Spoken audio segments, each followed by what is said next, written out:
Here we go. All right. Good evening, everybody. My name is Russ Grayson. I am the director of the Community Development Department for the City of Bend. I will be helping facilitate this conversation. First of all, I just want to say thank you to everyone for taking a couple hours out of your evening to join us to go through this informational session of what is being proposed with development code changes in relationship to what's called House Bill 2001.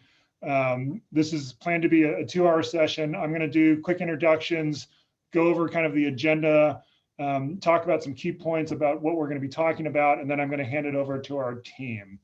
So let me just introduce who's on the call from the city. We're honored to have Councilor Keebler here with us to help provide an overview. Michaela Oliver, she is with our communications department. She will help, she's kind of helping run things behind the scenes, and I'll turn it over to her in a couple minutes to give information to everybody. If you want to ask questions, she'll tell you how to facilitate that. Lynn McConnell, who's our affordable housing manager. Pauline Hardy, who is a senior planner with our planning division in the community development department. And then we also have Elizabeth Oshel, who is with our city attorney's office. So the agenda for this evening is we have about an hour of information and presentations that will be provided. That includes a kind of an overview and introduction from Councilor Keebler. Lynn McConnell is going to provide an overview of the housing situation in Bend with some background of what's going on with our housing numbers and some of the background on House Bill 2001.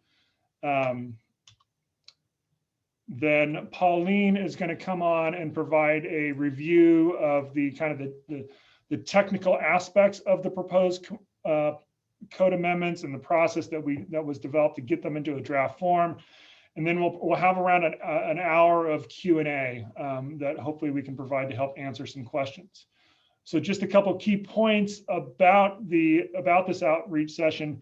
This meeting is really intended to provide background and information on how this code was developed. It all started in the state legislature in 2019. We'll talk about what limited discretion the city has in adopting this code, the public process that was involved, through the state process, and what has occurred to this point in terms of the stakeholder group and now these outreach sessions. We're going to talk about the public involvement process going forward, which includes both public hearings at the Planning Commission and the City Council. I want everyone to know that, I know there's been a lot of questions about the outreach that has occurred to this point. Staff has been following the process that was developed in coordination with the City Council and the Planning Commission. That includes that use of the stakeholder group that's been going on, which Pauline and Lynn will talk about, just to help develop the draft code that is being presented and discussed right now. This outreach session and the scheduled public hearings, both at the Planning Commission and the City County, are all part of the public involvement process, and we are encouraging everyone to get involved in that process. The code and information that is being shown today is part of the package that has been posted and sent to the Planning Commission for consideration at their Monday meeting. So really the intent of this information session is to provide clarifying information on what is in that proposed code package. This is not the place to deliberate the code. This is really the place to make sure that if people have questions about what is in the code and what discretion the city has and how it was developed, we'd be more than happy to answer that. But if you have comments, questions, concerns, or want to provide testimony, that should be directed to the Planning Commission, and then Planning Commission will consider the information presented, the testimony that is provided. They will provide a recommendation to City Council. That City Council date has yet to be scheduled, but we're thinking it's going to be sometime in September. And then you'll also have another opportunity to provide additional testimony to City Council. City Council is the ultimate approval body for this code package. And if you have information about this, obviously we have a host of people on the call that can provide detailed information about how that process is. This is a legislative process, so council is free to discuss this as they will outside of Outside of the hearing process, there are really no constraints on them because we are talking about open development code changes that are going to be provided. So when we get to the question and answer section, we are going to kindly ask that please you direct your questions to clarifying information regarding the code, how the code was developed, and the process either that we did to get here or the process moving forward. Again, this is not the place to deliberate. We just want to make sure that we're getting the right information out there so that people, once we get to the public bodies, that you can provide appropriate testimony and address your concerns, any questions or concerns that you might have about that. So that's really just my opening remarks. I'm going to turn this over to Michaela. She's going to give you a brief kind of just kind of clarify instructions on if you want to provide questions, how to go about that. And then Michaela will hand that over to our presenters and we will move through the presentations. And then I will jump back on once we're ready to start the question and answer session. So with that, Michaela, I will turn it over to you. Thanks, Russ. Hi, everyone. Thank you so much for being here tonight. As Russ mentioned, we are going to do about an hour-long presentation, and then there will be an hour-long opportunity for questions and answers. So all of you that are attending, you're attending as attendees, as Zoom webinars call it. So what we're going to need you to do if you would like to ask a question or provide a comment is to raise your hand. You can do that now if you already have your questions ready, but we are going to hold all questions until after the presentation is finished. I'll put instructions on the screen to raise your hand a little bit later, but for now, if you want, you can raise your hand by clicking the raise hand button at the bottom of your screen. And if you're calling in, you can hit *9 to raise and lower your hand. I'll call everyone in the order that I see them on my screen, which might be different than the order that you see them on yours. And then depending on the number of individuals that wish to speak tonight, comment times will be limited. So we'll see how many hands go up and I'll go from there on how much time everyone's going to get. We also did receive a few comments prior to this meeting and questions that were sent via email. If that is something that is not answered in our presentation, please feel free to raise your hand again at the end of the presentation and we'll try to cover those as best we can. So with that out of the way, I'm going to hand this over to Councillor Keebler to kick us off for the evening. Thanks, Michaela. I don't know if you want to stop sharing screen for a second just while I don't have any slides. Hi, everybody. Thanks for being here. Thanks for tuning into this opportunity to learn more about House Bill 2001 code changes and how they came about and how the city is implementing those and what to expect over the next few decision points on that code. So I'm Councillor Melanie Keebler. I was elected last fall, part of the current city council that's going to be considering this code. And I've been following the development of this code and sort of how it's been moving through the city even before I was elected, because I'm very, very interested in how we can tackle our housing crisis. And a lot of where this bill came from when it moved through the legislature was thinking about how we make more opportunities for more homes of more types for more people in our state and in our cities in our state. And I believe that's a big motivator for why this bill was passed and why the legislature told cities, hey, you need to start changing your code and you can no longer have places in your city where the only thing that is allowed to be built is a single family detached home. We need to start making more types of homes for more folks. So this really is a big deal for Oregon. It was a big deal when that bill was passed. And now here we are a couple of years later at the end stages of actually implementing what the legislature wanted us to do. So I'm eager to sit through this presentation. I know there's been a great presentation already to our planning commission. We're going to get a great presentation when this topic comes to council. So it's exciting for everybody here to get a presentation as well and to have an opportunity to have that Q&A and have questions answered about this particular topic.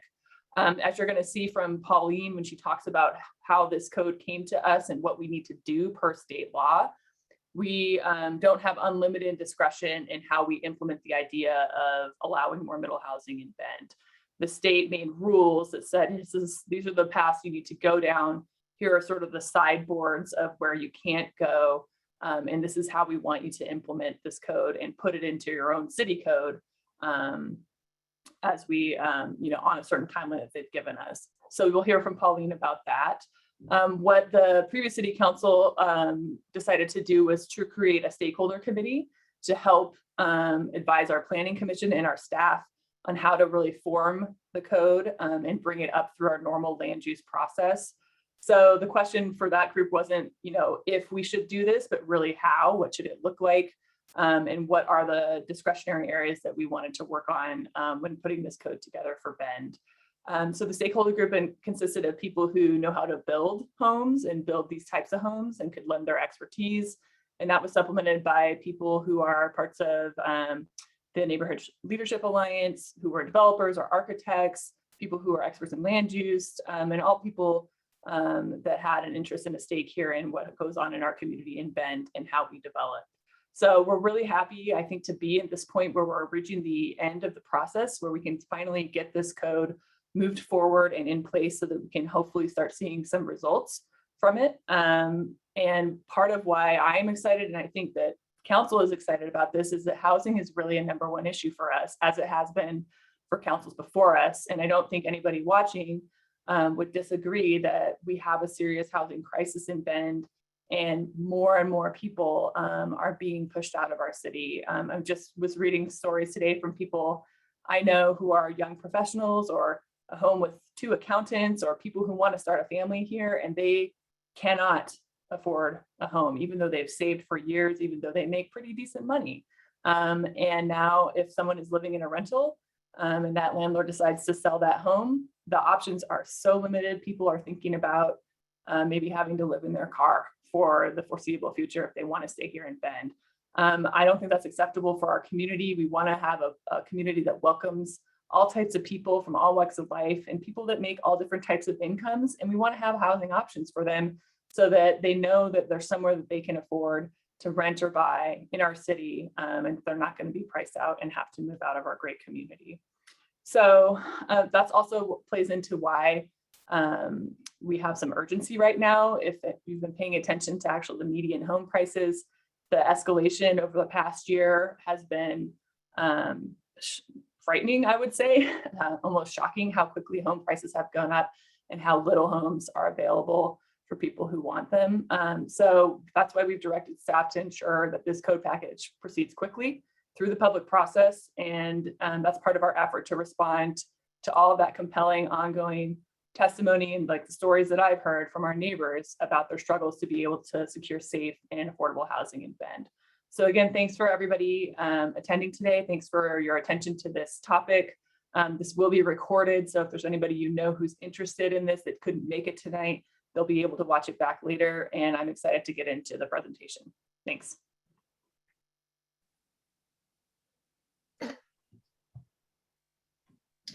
So hi everyone, I'm Lynn McConnell. Hopefully everyone can hear me okay and see me up there in the corner maybe. It's always a little funky in these presentations when the photos get minimized, but hopefully you can make do with the slides. So really wanted to kick us off by saying, as you know, we're here for a presentation on the House Bill 2001 code. This is really most likely the first time most of you have encountered a code like this, where the state has really deliberately removed much of the public process. So I thought it would be helpful to provide a little bit of context on how we ended up here. But before we go into that, I really wanted to call out and thanks to the Orchard District in particular for requesting this presentation and then allowing us to take it over and invite the whole community. We really appreciate that y'all were willing to be flexible and allow us to turn this into a bigger situation. Thank you so much. And thank you to the community members who are here. It is hard to find 2 hours in most of our schedules to come and listen to a presentation in the evening when there are many other things going on, sacrificing the Munchin music, I understand, to be here with us. So I'm really thankful to you for showing up and doing this. There's a ton of misinformation out there about this code. And so I really wanted to thank you for showing up and finding out more. So we'll start here with this first slide, which is our lay of the land and background. So many of you know that in order to qualify for affordable housing in Bend, if you want a rental property, you have to be making 60% of area median income, or AMI, or lower. So that's that kind of reddish bar, horizontal bar at the bottom there, 60% AMI. For a household of 4 individuals, that's $48,240 annually gross. So that's sort of our bar for rentals. For ownership, it's 80% AMI. And just so that you know, AMI is a term of art. That is something that the Federal Housing and Urban Development Department, so HUD, develops each year and tells us what it is. We don't get to choose this. Our median income, as you can see, is 100% AMI.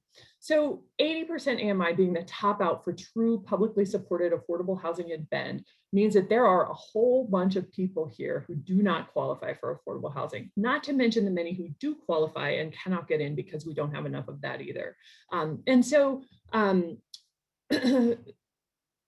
At the very tip top of this roof is what is roughly the median home price in Bend right now, $650,000. So you can be well into 6 digits of income and still not afford housing in Bend right now. This is absolutely a crisis. Vital members of our community are relying on us to allow for additional housing choice so that they can remain here. And I do want to be clear that the housing types that we'll be talking about today are not just for market rate housing. This is also tools that are being used by our affordable developers, particularly those focused on an ownership product. So they're actively using this code and elements of it as well. I'm going to tell you also that we do not have the subsidy or revenue available to subsidize our way out of this crisis. We absolutely need to rely on the market to also help bring the solution. And that involves incentivizing and creating options for that type of housing to be built. So Michaela, can you advance, please? So why are we here? Why are we here in this place now? And a lot of it comes down to the way that housing production is structured. So there are a lot of discretionary approvals. There's exclusionary zoning, which is what House Bill 2001 is trying to overcome, and a lot of NIMBYism, among other things. This has led to a massive shortage, which is really more acute in communities with very robust economic development and job creation. So we've done a really good job of job creation in Bend. We continue to exceed tops of lists nationally for job creation and economic development, but our housing is not keeping up. So what this image is showing is that during 2010 to 2016 in Oregon, we underproduced housing significantly. Statewide, that was about 150 units of housing that were underproduced for the number of households that were started in the state. In Deschutes County, for every new household that formed, we built 0.85 housing starts. So definitely not enough. And multitude of reasons, of course, leading to this. And I can tell you that the one that the state intended to address is that big changes nearly always lead to pushback from folks who are already established in a community and who aren't interested in change. And I'm going to say, I think all of us at different points feel that way about Bend, right? Myself included. I love Bend. I love how it is now. I love how it was when I moved here. I love how it was when, I was still a kid and we came up and would visit here, 25,000 people. It's hard to accept change sometimes, but that is the charge that the state has given cities to do, is to ensure that we have housing for our population and for the projected population growth. So you all will hear this in the feedback that you see presented. There's a lot of folks who are asking for us to slow down the process and find ways through. That is not something new to this bill, but I did want to point that out, that we understand that it's challenging to accept some of the change in the growth that is so exponential here in Bend. So next slide. So nationally, the exact same trend is happening as is in Oregon. We are underbuilding significantly. And so I'm going to ask you to use a grain of salt as you look at this. This graph is from the economist at the Naval Federal Credit Union. So pretty credible source, but I have not been able to completely replicate his data. That's the grain of salt. That red bar on the right, what that's representing is how many homes, each of these bars, are built by decade nationally. So you can see, I don't know how well you all can see the number, so I'll tell you the far left, 5.4 million homes, that's how much we were building between 1930 and 1939. Over on the far right is 2010 to 2019, 5.8 million homes. So I'll tell you, the data that I have been able to piece together to replicate this has put us right in the 8.5 million homes nationally over the last decade. So that's the grain of salt that I'd ask. Even at 8.5 million homes, we are still building at the levels that we were building in 1940. And of course, our population is substantially greater now than it was. When supply is constrained and the competition really escalates, it's our lower and moderate income communities and those who have been historically marginalized who are most effective. What is an inconvenience for some is life-threatening for others. And we've absolutely seen that play out in Bend, even just this year. Bend does not have the option to limit growth. We can't build a wall. Every angle that has been explored by council, by staff, has shown that we just can't. So our other option then is to ensure that we're creating options, housing options for the full range of folks and not just the elite. And we need these options in every neighborhood in Bend, and I'll talk about that in a minute. Thank you, Michaela. So the impact of short supply is rising prices. And this is affecting our community by causing something called rent burden. So rent burden is when you are paying more than 30% of your gross income any given month to housing costs. Severe rent burden is when you're paying more than 50% of your gross income to housing. Pre-COVID in Bend, which is what this slide represents, 26.5% of our renter households were paying more than 50% of their income to housing. So let me just make that clear. Over a quarter of our population right now is paying more than 50% of their gross income to housing each month. This means that they are making the choice about whether to pay for housing or food, medical or childcare. This is what we call our unstably housed population, and they are living on the brink of eviction and on the brink of houselessness. Another statistic that I find fascinating is that nationally, for every 10% increase in rents, there is a corresponding 13.5% increase in houselessness.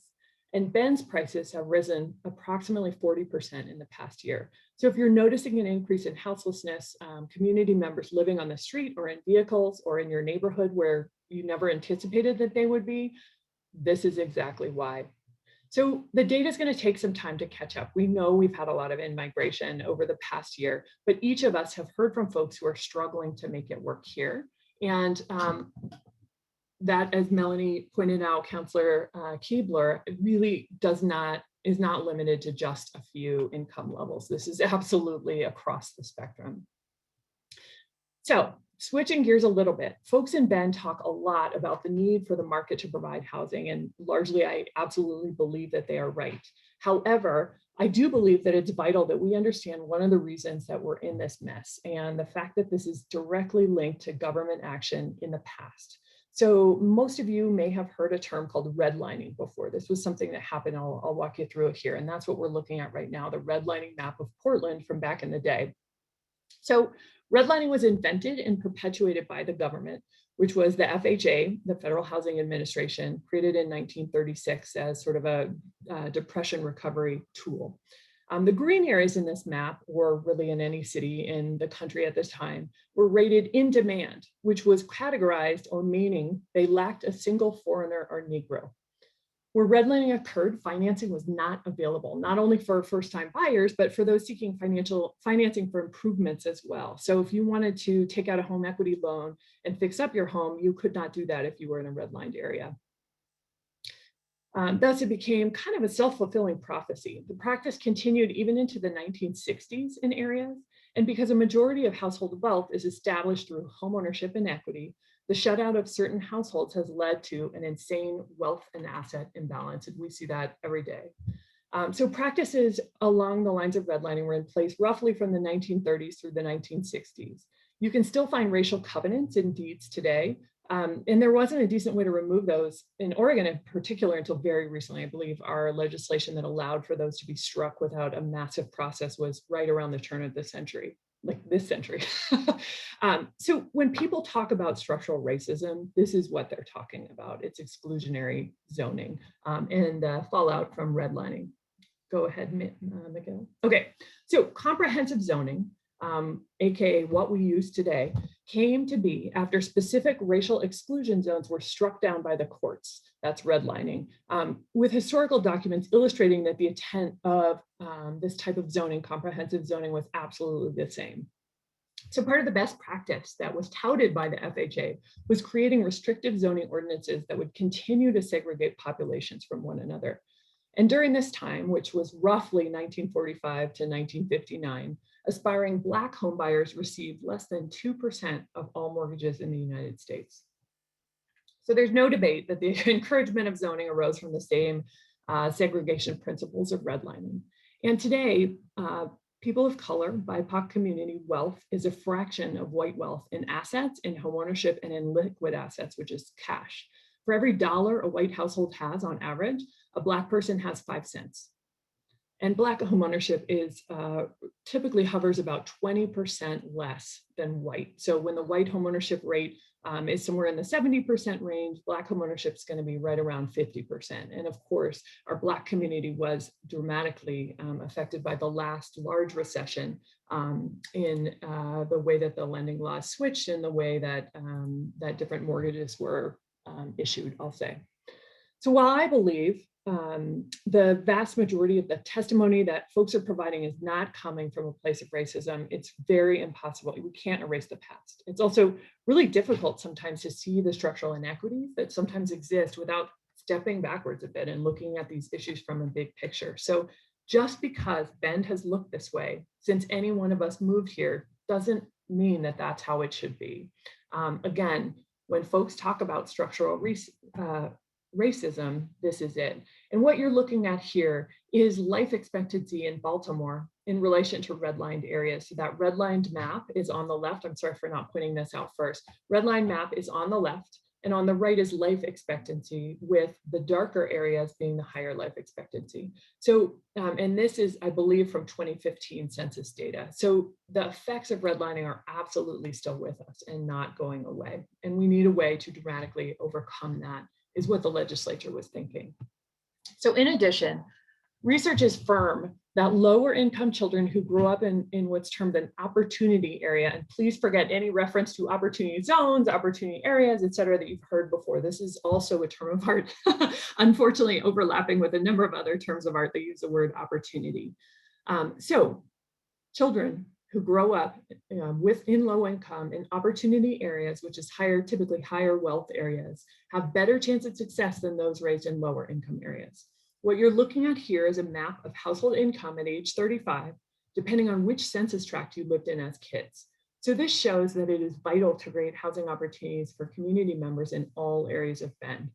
When we bring those low income folks into higher opportunity areas, research shows us that those kids will succeed at a higher level than they would have were they still in lower income areas, with no negative effects on the children around them. So it's a very powerful tool to be able to cite folks of low income throughout our community. Really good research out of Seattle on this, if folks want to look into it further. There was I want to call him a kid, though he wasn't a kid. He was probably in his 20s, tech worker, youngster, nothing to do with housing, but having a hard time finding a place in Seattle. You'll know they're experiencing quite the same change as we are. And he determined that if a fourplex was put on every block in Seattle, homelessness would be solved overnight. And so that's kind of part of the narrative that has come along with bills such as House Bill 2001 that has affected our legislators in various ways, trying to figure out creative solutions to help the market get the right solutions on the ground. So our housing supply plus systemic inequities were the main basis for House Bill 2001 and the similar efforts that are happening really all across the country.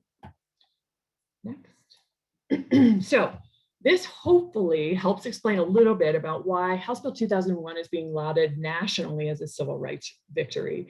Tons of headlines here from all sorts of news sources talking about how exclusionary zoning is a really big deal. And I think a lot of it started really showing up nationally in media when the Joint Center for Housing Studies at Harvard University published a headline you can see kind of midway down on the left.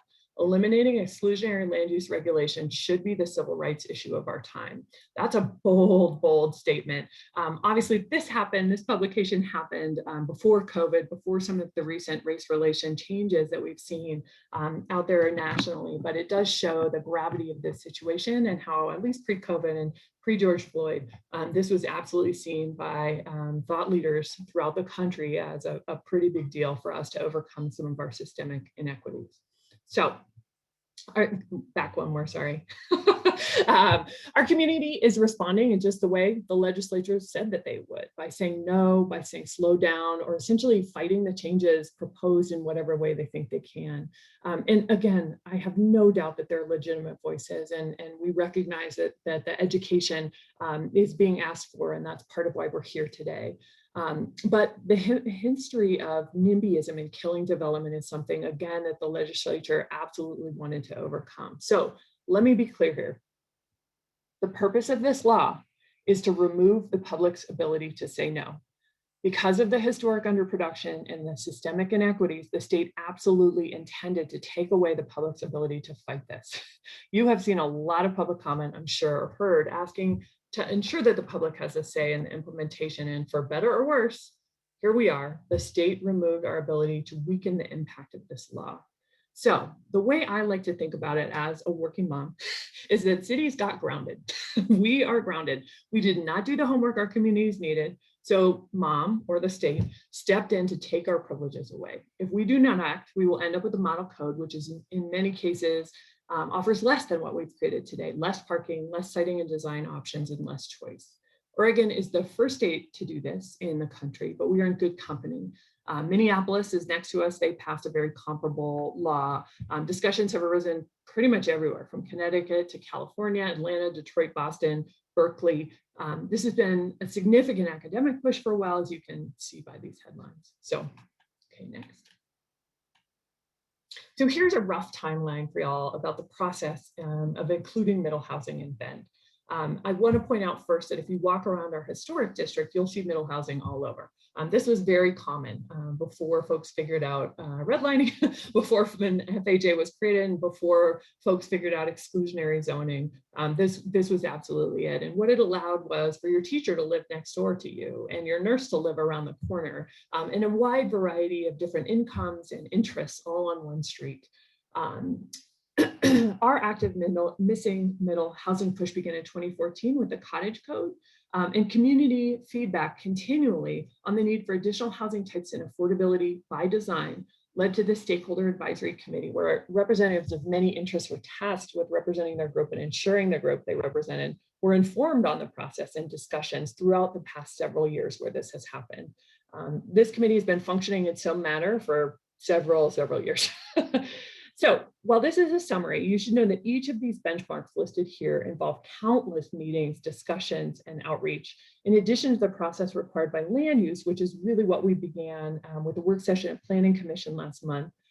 We've had countless meetings at the Affordable Housing Advisory Committee, AHAC. I'm going to call out Jim Landon, who I saw here on the call. Jim, I'm sure you remember the bounce back of public meetings and hearings back and forth when we were talking initially about duplexes and triplexes. I don't know how many times Pauline tried to take everybody's input and distill it into one final big code package when we first started talking about duplexes and triplexes, but it was a ton of meetings. And what that led us to realize is that we're never going to get everybody to be exactly in the right place. You know, compromise involves people sometimes not being thrilled with what the final product is. And so by distilling that group and bringing it together, both at a work session at Planning Commission and other mechanisms, we're able to produce a code that technically works and share it with all of you, such as right now, and again at Planning Commission and Council for feedback. Let's see. In addition to the process, the number one piece of feedback received on every survey issued by the city over the past number of years is the need for more housing that is affordable and the need for more housing choice. So our Affordable Housing Advisory Committee, or AHAC, was set up in part to ensure a voice for the underserved residents of our community. And joint surveys in Redmond in 2018 on housing choice, we've had some annual meetings under House Bill 4006, community feedback surveys each biennium. Again and again, what they say is they need more housing and more housing options. So throughout this timeline, the topic has gained steam in various other markets. And in Seattle, we talked about that, sorry, I'm moving forward. Okay, go ahead. So in 2015-ish, I can't remember if it was 2014 or 15 that this began, but Bend 2030 convened a stakeholder group to figure out how to help middle income folks in Bend with a plan to report out to council what they found. So this citizen group came up with, it was filled with a variety of developers and housing professionals, and they came up with a list of recommendations for Bend City Council. There was lots of technicality and also lots of reach. And that provided the basis for each of the tools that we're talking about tonight. That group was largely focused on 3 goals. It was number 1, to increase the supply of rental and ownership for middle income population. That's at 80 to 125% AMI mark. And in 2017, this was roughly $47,000 in gross income, up to about $75,000 in gross income as well. And they could afford a home price of about $320,000. They also wanted to add new housing types to the Bend market to provide an entry point for ownership. And this kicked off a renewed council effort to make this happen, and the eventual inclusion of the 4-plex goal in council goals the following biennium. So council's had a goal to get 4-plexes into our standard residential zones since 2017, and we've been working on it since then.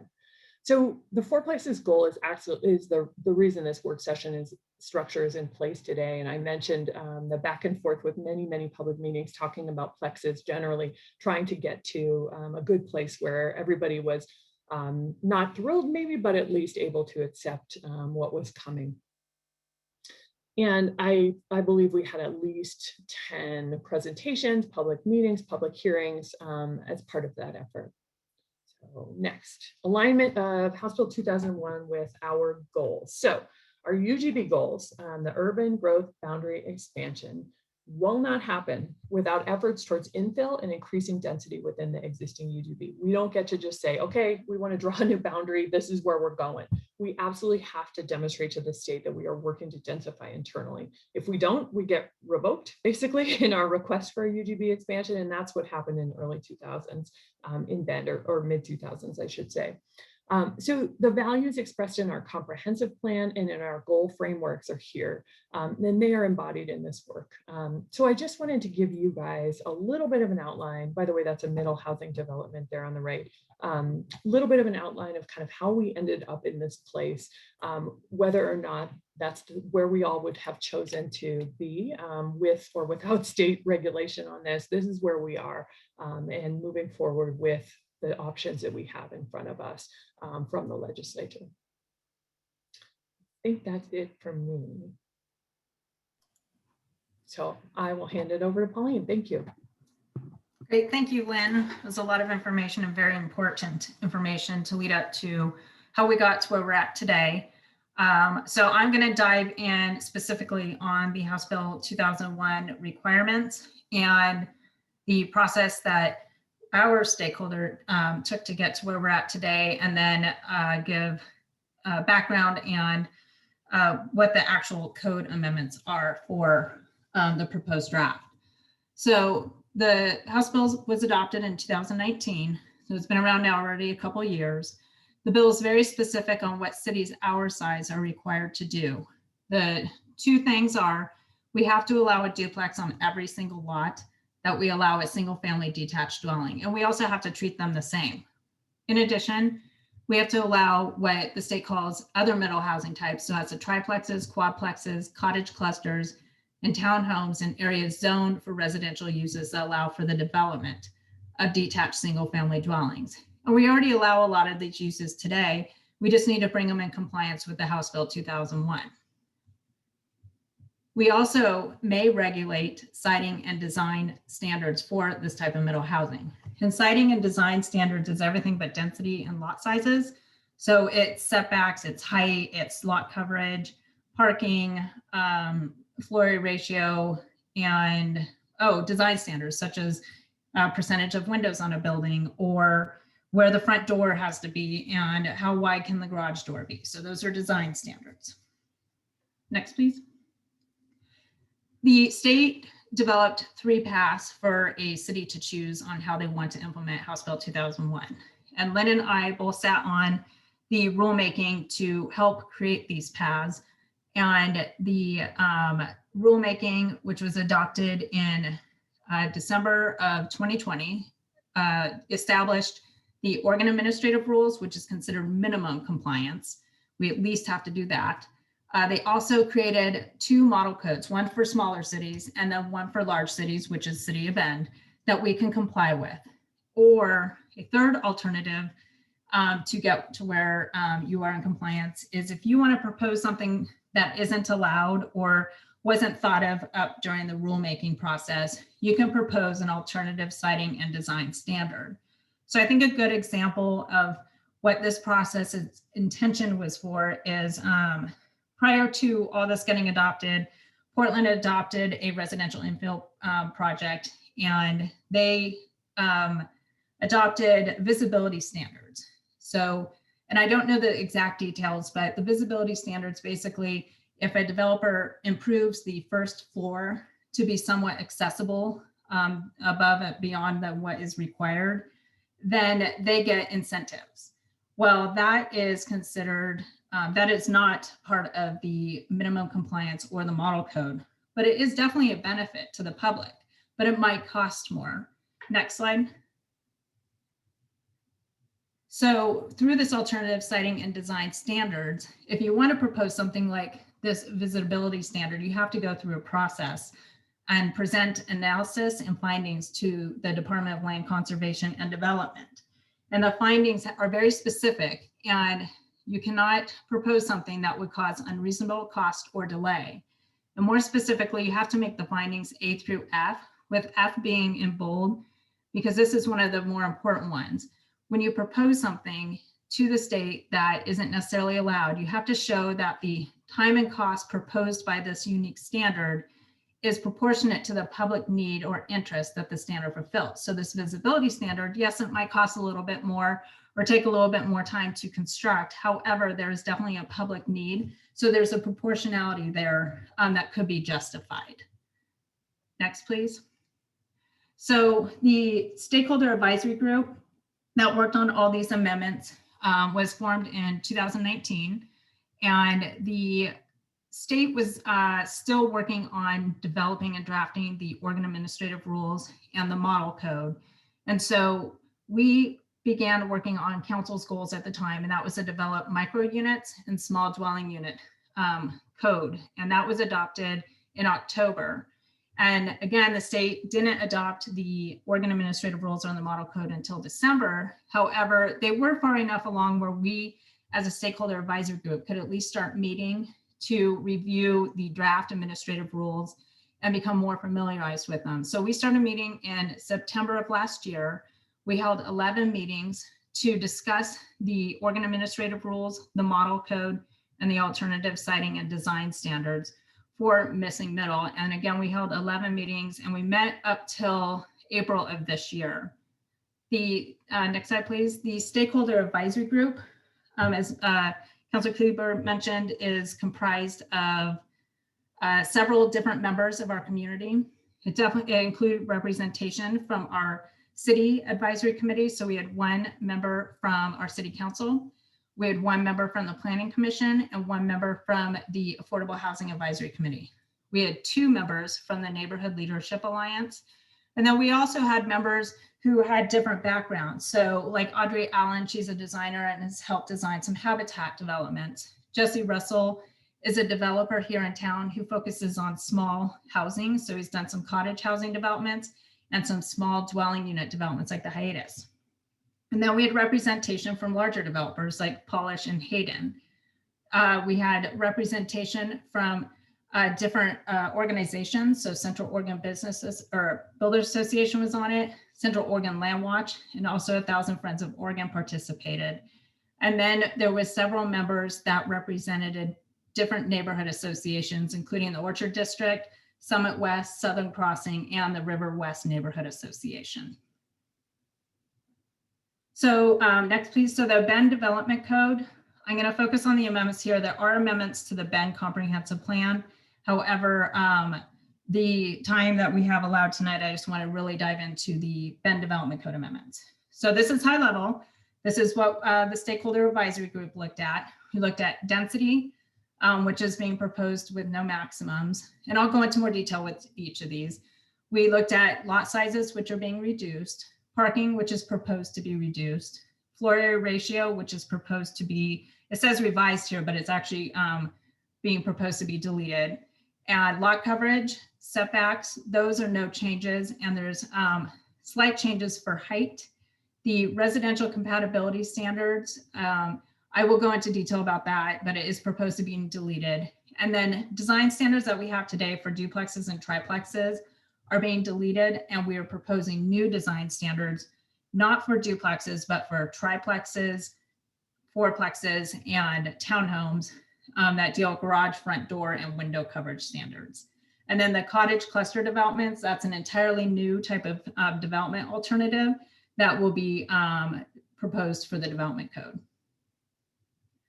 So for density, as we've all heard, this is one of those standards that we can't propose a alternative for. And we're proposing no density for duplexes, triplexes, quadplexes, and cottage clusters.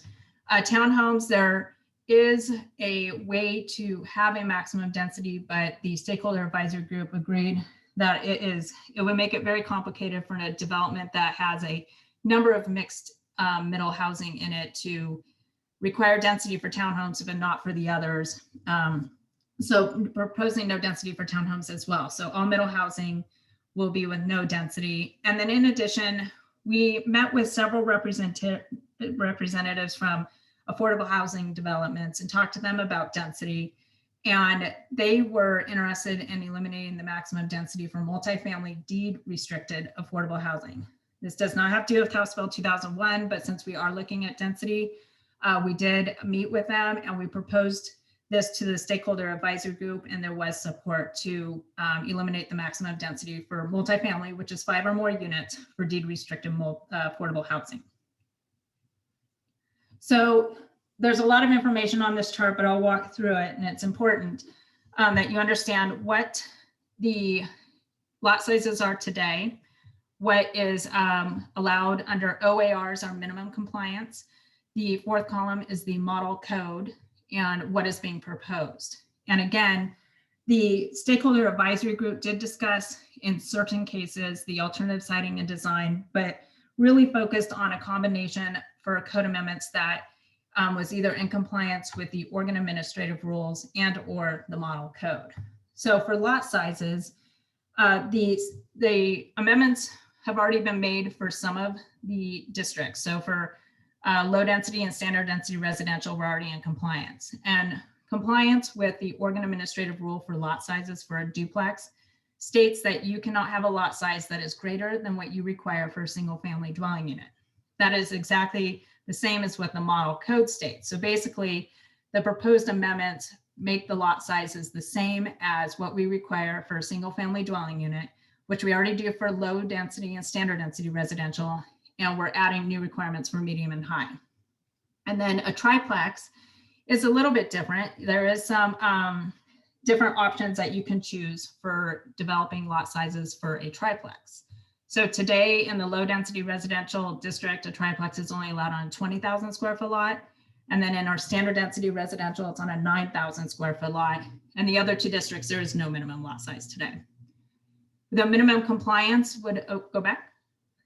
The minimum compliance for a triplex, I believe, is if your lot for a single family is less than 5,000 square feet, then you can propose a lot size no greater than 5,000.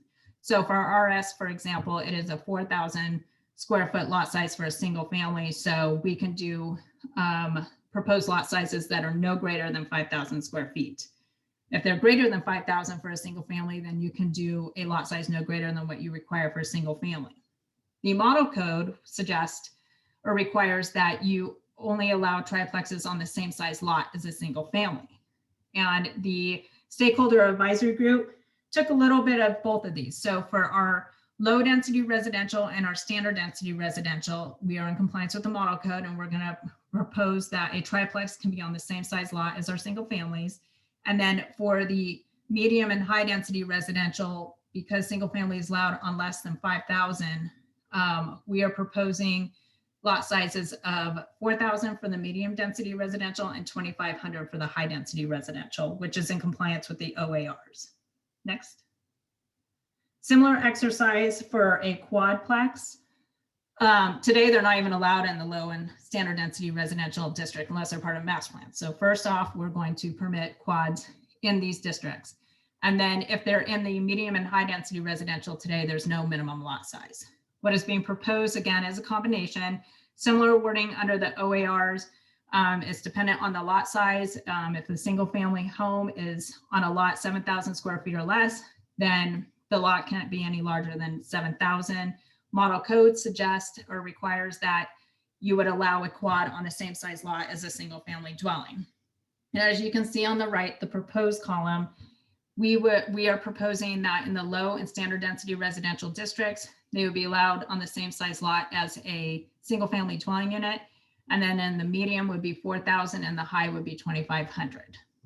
Townhomes, there is two different options, and you can see what is allowed today. So in our standard density residential, we allow a townhome on a 2,000 square foot lot, medium on a 1,600 square foot lot, and the high density residential is on a 1,200 square foot lot.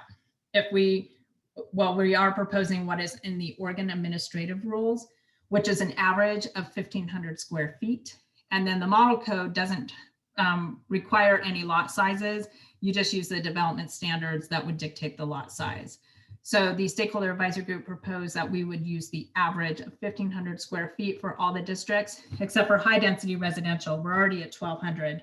So it makes sense to use 1,200 square feet for the average in the high density residential district. Next.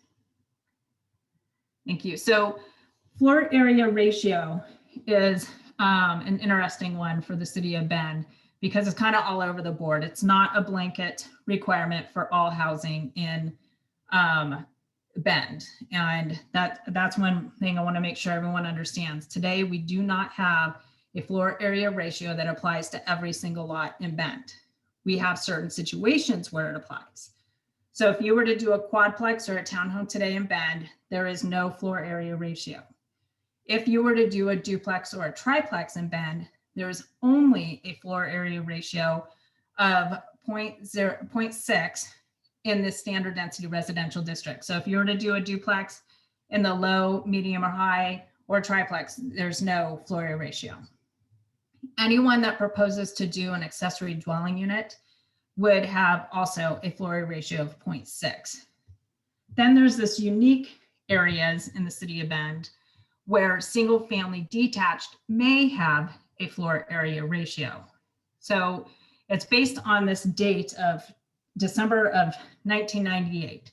So basically, number one, if it's a new single family residential construction, so you're building a house or you're adding on to a house on a lot that is less than 6,000 square feet and the subdivision was platted prior to 1998, you will be subject to floor area ratio.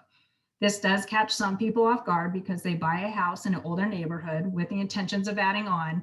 And in some cases, they are not able to when they come in to get their building permit because they happen to be on one of these lots that was platted prior to 1998. And I'll show a map in a moment to kind of give you an idea of where these lots are. The second one, which doesn't get used very often, but if you have an existing house and you want to create two lots, let's say you want to do a partition or a lot line adjustment, and those lots result in a size of 6,000 square feet or less, you have to comply with the floor area ratio. And my understanding is that if you can't comply with the 0.6, you can't create new lots. Or they create one lot that's a little bit bigger so that the existing house can stay and they still get to partition and create a second lot. The third one is if you're doing a new subdivision with lots that are less than 6,000 and they abut an existing subdivision platted prior to 1998, and those lots are 6,000 square feet or less, then you are subject to this floor area ratio.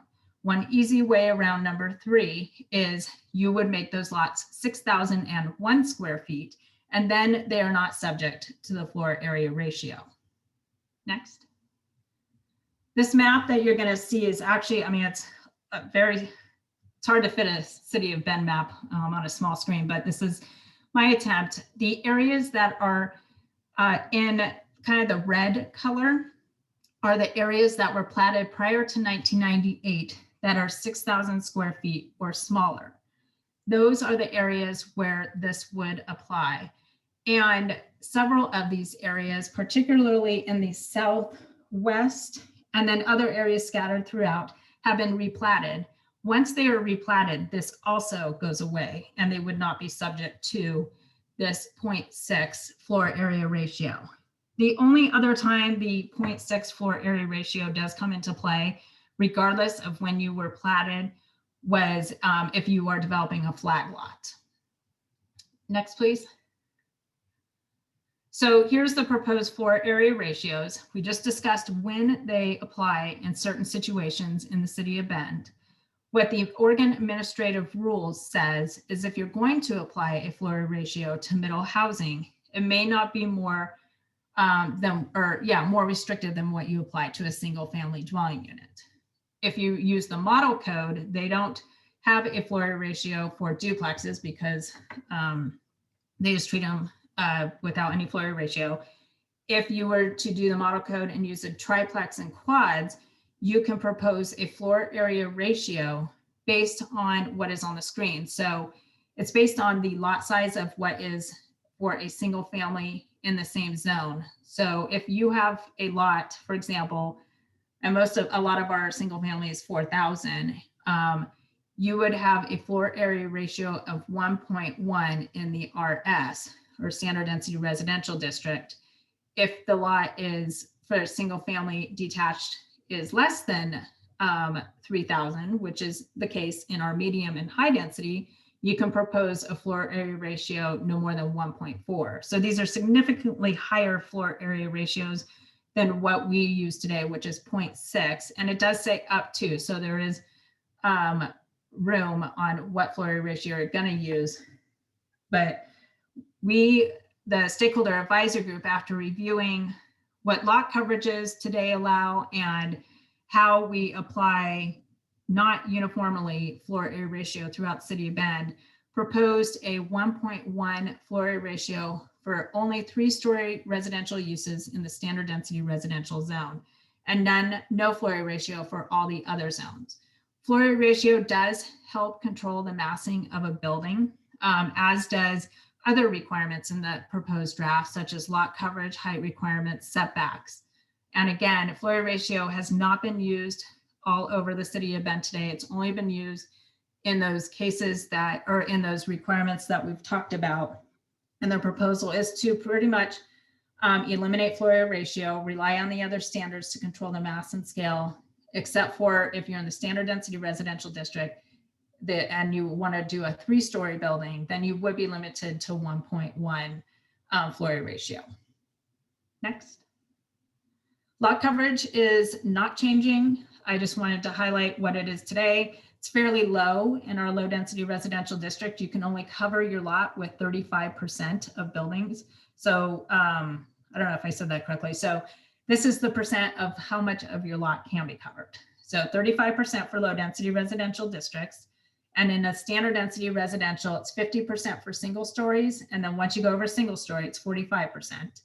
And then in the medium density residential, it's the same, except for middle housing is actually, and this is already in the code, 60% for lots or parcels with the plexes or multi-units. And then in the high density residential district today, there is no lot coverage. Next. Height has a minor change. So nothing's changing in our low or standard density residential districts. And we're at 30 feet today. In the medium density residential district, the way it is today is here's that date again of December 1998. If you are on a lot or parcel created after that date, then you can go up to 35 feet. the stakeholder advisory group felt that this is our medium density residential district. You should be able to get 21.7 units to the acre. And the higher the building can be, the more units you can get. So we are proposing that for medium density residential districts, regardless of when your lot was created, instead of 30 feet, all will be allowed to go to 35 feet. And then the high density residential district, it jumps up 10 feet and you can be up to 45 feet maximum height. And again, the only changes for lots that are platted prior to 1998 may now go up to 35 feet. Next.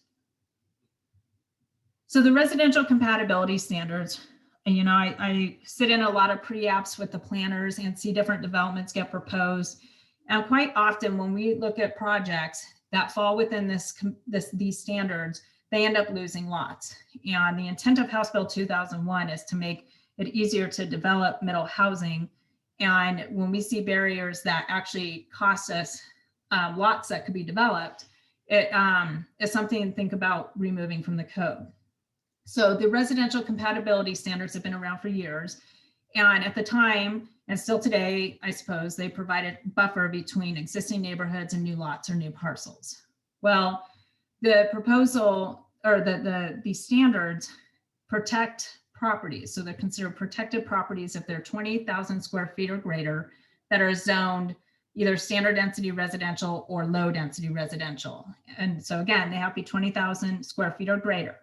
When you propose a subdivision next to these protected properties, your setbacks increase significantly and you cannot propose lots smaller than 5,000 square feet. So even today, you can propose all over the city in the standard density residential district, a house on a 4,000 square foot lot. But if you happen to be next to a protected property that has a house, you can't propose a house on a lot unless it's at least 5,000 square feet. And when you do, the setback that abuts this protected property increases 30 feet. So instead of it being a 5 foot, let's say, side yard setback, you have to provide a 35 foot side yard setback, or a 5 foot rear yard setback would go to 35 feet. And then if you went to a 6,000 square foot lot or greater, your setback is still significantly increased to 30 feet. And then Michaela, if you go to the next slide, I'll show a map of where this just came into play. So these properties on this map that are in the middle, there's 11 properties being proposed and they retain the existing house that fronts the existing street.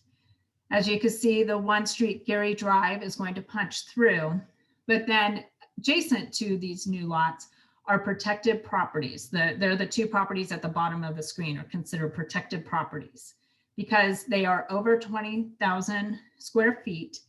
And the bottom one, that one where the arrow's at, that has an existing house. So because it has an existing house, lot 5 will require a 35-foot setback, which eliminates that lot altogether. On the other protected property, if it had a house, you would also lose lot 6 because you would have a 35-foot setback. So instead of getting 11 lots here, you would get 9 lots. And the odd part is once these lots develop, they're no longer protected and they can build right up next to these homes. And then I guess the developer can come in and then develop lot 5 and 6. Next, please.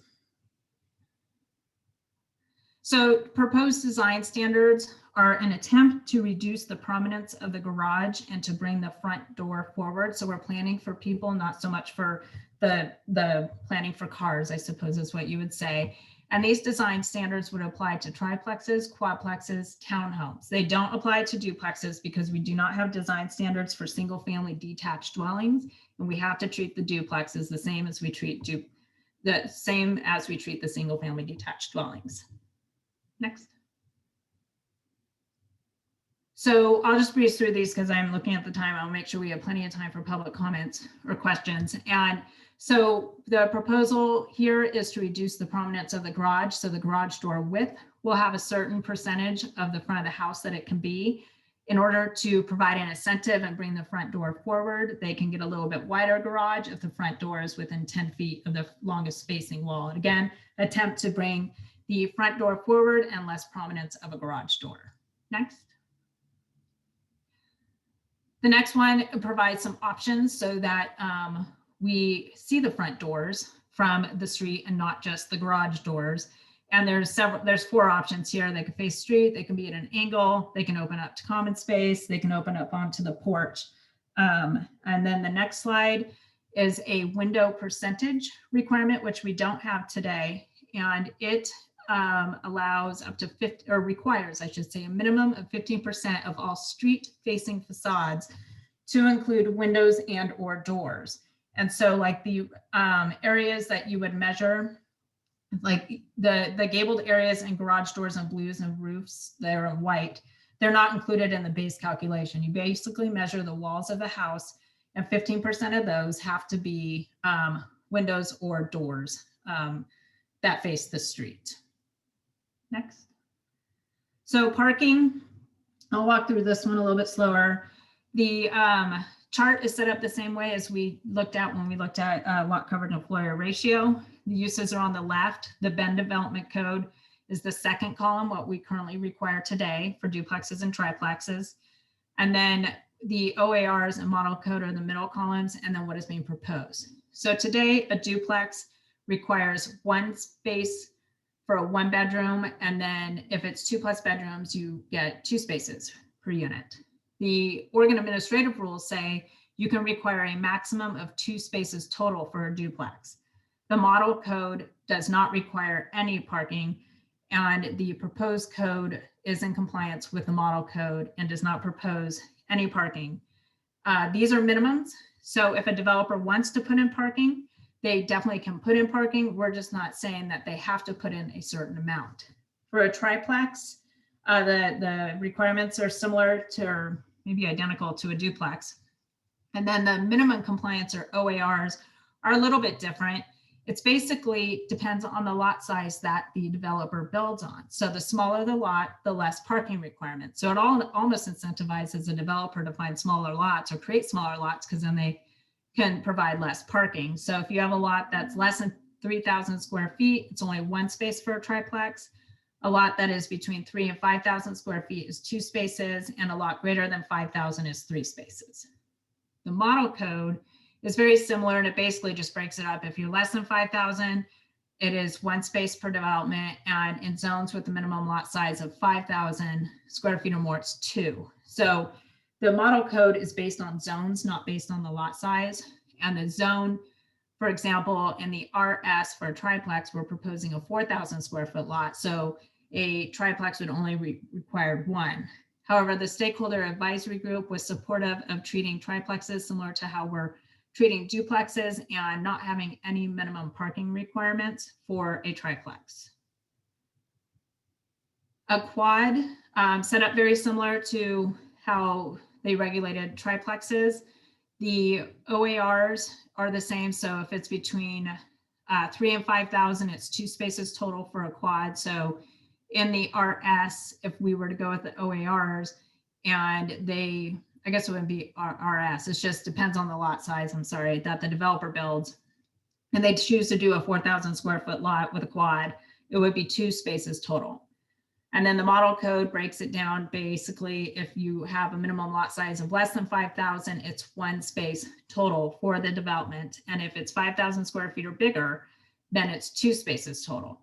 And the stakeholder advisory group supported the model code requirement. So in our standard, medium, and high density residential development, it would be 1 space per development for a quad. And then if it's in the low density residential district, it would be 2 spaces per development for a quad. And again, these are just minimums. A developer can propose more parking requirements. A townhome, today we require 2 spaces per unit. The OARs and model code only allow 1 space per unit, and that is what is being proposed. And with a cottage cluster, we are proposing 1 space per unit, which is in compliance with the Oregon administrative rules. Next, please. Real quick, some standards I just want to make sure people are aware of, that we are proposing some changes to our accessory dwelling units. All accessory dwelling units, regardless of how big your lot is, can be a maximum of 800 square feet. We used to have some floor area ratio and balcony requirements for larger accessory dwelling units over 600. Those are going away, and accessory dwelling units would be, if they're detached from the primary structure, they can be the height of the underlying zoning district, whereas today they're at 25 feet. Townhomes, we regulate in the standard density residential how many can be attached. That requirement's going away. And we've talked about duplex, triplex, and quadplexes. With the new design standards, the old design standards for duplexes and triplexes are going away. There were no design standards for quadplexes. And then the requirements for duplexes, triplexes for landscaping, street trees, open space, storage, trash enclosures are also going away. And I did talk to DLCD about the landscaping and street trees, and that is considered either a siting or a design standard. And we don't require that for single family detached dwellings, so we can't require it for middle housing. I do want to remind people though, that if a developer creates lots through a residential land division, we can require street trees during the land division process. Next. Short-term rentals. So because we are going to make it easier or more flexible to develop middle housing in all our residential neighborhoods, the intent is to not allow them to all become short-term rentals. The intent of House Bill 2001 is to provide more housing opportunities for people who live and work here. So we sent out a notice to over 38,000 people, letting them know that we are making a change to the requirements for short-term rentals. And in that notice, it also mentioned House Bill 2001 with the webpage if they were interested to go learn more about this project. The short-term rental requirement today, if you, let's say, had a triplex and you met all the requirements, so you met the 250-foot buffer requirement and all the parking requirements, you could propose to make each of those units, all three of them, a short-term rental. And that removes them then from permanent housing for people who live and work here. So the proposal is that if you meet, again, all the requirements, so the 250-foot spacing and the parking requirements for short-term rentals and all the other requirements, you can propose to make one unit of the triplex a short-term rental, but you can no longer propose to make all three of those units a short-term rental. Next. Cottage clusters. This is very similar to what we have today. This is a development here in Discovery West for cottage housing. And there's just slight differences. So we're keeping what is in the code today for cottage developments. And then we're creating a new development alternative called cottage clusters. And on the left are the standards of what would be proposed. They would be allowed in our residential districts, except for high density residential. They would have a fairly simple approval process. They would require a certain number of cottages around open space. There would be no required lot coverage or floor area ratio requirements. There would be open space requirements, parking requirements, and there is a maximum building footprint requirement, and this is right out of House Bill 2001, that the footprint can be no larger than 900 square feet maximum. And we see a lot of single story cottages, and so this is somewhat restrictive. That's why we're keeping both types of cottage developments. And with this, the 900 square feet maximum does allow an additional 200 square feet for a garage, but anything over that 200 square feet for a garage will start deducting away from the 900 square foot building footprint. And then there is design standards for the courtyards and the pedestrian walkways. This is shared courts. It's in the code today. I just want to let everyone know that we are changing the allowable uses to just be townhomes, and they can be on any size lot, which is different than what is allowed today. And there's some new fencing requirements. I just want to bring it to people's attention in case they weren't aware that we do have shared courts. It just won't be limited to a parent's parcel of 1.1 acres. It can be on a larger parcel and limited to townhomes and accessory dwelling units. Next, please. All right, getting to the end. So I just want to highlight the public outreach that we've been doing. As I mentioned, we had 11 stakeholder meetings to discuss the draft. Once the draft was available, we emailed it to several different people at the beginning of May. We created a web page at the beginning of May for all our updates and meeting minutes and PowerPoint presentations and background on House Bill 2001. We met with several different organizations. We've posted on Nextdoor and Facebook. We've done media releases. And then we already had a planning commission work session, which was a similar presentation as this in the middle of June. We met with the Accessible Advisory Committee to get their feedback. We've sent that notice out to over 38,000 people regarding the project. And then we are holding the informational session tonight. And if you want to participate, provide public comment verbally, then you would want to attend the Planning Commission public hearing on Monday. These are the next steps. If you want to submit written comments, those are the email addresses for City Council and Planning Commission. And if you can, please copy me so I can make sure it gets into the public record. And the timeline, as Russ mentioned, we have not scheduled the City Council hearings yet, but we're looking at probably September. So thank you for bearing with me. It's a very long presentation, but lots of information. Thank you. Yeah, thank you, Pauline and Lynn. A lot of information. A couple things before I turn this over to Michaela to help facilitate the Q&A. One, this session again is being recorded and it will be posted. Michaela, when we go to you, if you wouldn't mind, let everybody know where it's going to be posted. Pauline has demonstrated where you can find, what's going on with the hearings and how to submit comments around that. We understand this is a lot of information. It's very technical and it is legal. That's one of the reasons we wanted to record this. So if you wanted to go back and get take a little bit more time to understand what was going on. Again, if you do have questions, you can get them submitted to us and staff can address those. Again, all this information that is being shown today is included in the package that has been posted and sent to the Planning Commission for that meeting on Monday. That Planning Commission meeting is scheduled for 5:30 again on Monday. It will be virtual. So all links regarding that are located on the City of Bend website. So now what we want to do again is turn this over to questions. I just want to reiterate that this is not the time and place to deliberate this, but is really to make sure that if there are clarifying questions about the information presented, that we can try to address those. And then we'll ask you, the appropriate place to provide your testimony, concerns, requests for changes is at the Planning Commission hearing, so the Planning Commission can receive that testimony. And then there'll be another opportunity once this gets to a City Council meeting to again provide that testimony. Planning Commission will provide a recommendation to Council, whether as in the information presented here or through testimony and Planning Commission deliberation. If they make any requested modifications to that information will be then forwarded on to Council for consideration, and then Council will make the final decision through their deliberations and input and testimony provided at the Council meeting on what that final code language is going to be. So with that, I'm going to turn it over to Michaela. I just want to let everyone know we have about 100 people on the call. So we're going to try to be respectful to time and getting to everybody on their questions. And I'll let Michaela facilitate how we're going to bring people forward to ask questions. Michaela? Thanks, Russ. So on the screen now are the instructions for raising your hand if you do have a question for us this evening. If you're calling in from the phone, those are not on the screen. You're going to want to push *9 to raise and lower your hand.